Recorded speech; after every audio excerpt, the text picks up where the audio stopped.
Gebreekte glas, koelgate in die deure en mure en bloedspatsels buite die huis. Nico Ras is Vrydag aand hier buite sy huis tydens 'n gewapende rooftog doodgeskiet.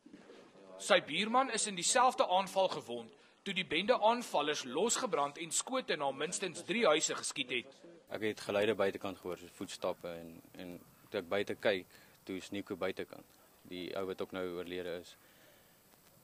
Hulle het hom betrek 4 ouens wat ek gesien het. Hulle het hom geslaan. Hy het geval. So wat hy wil wegkom het hulle hom geskiet.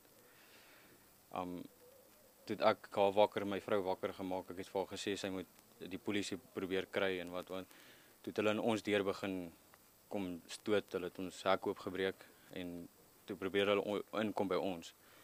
En toe het die een ou my gesien by die venster. Ek het dus op die grond besig om met die polisie te praat en toe het hy ook deur die venster geskiet. Hy het my in die rug getref en aan die ander kant is hy uit. Die gemeenskapspolisieeringsforum is boonop ontevrede met die polisie se vordering in die voorvalle. Hierdie gemeenskap het te veel gehad. Ons het op die vorige GPF maandvergadering aan die polisie gesê dat ons staan elke oggend op en sê dankie Here niemand is dood nie. Ons het ook laasweek Dinsdag aand vir hulle gesê ons sit en wag vir iemand om dood te gaan en hopelik dan kom daar 'n plan van die SAP af. Die polisie het nie gereageer op vrae oor wat sy plan is om die bendes aan te keer nie.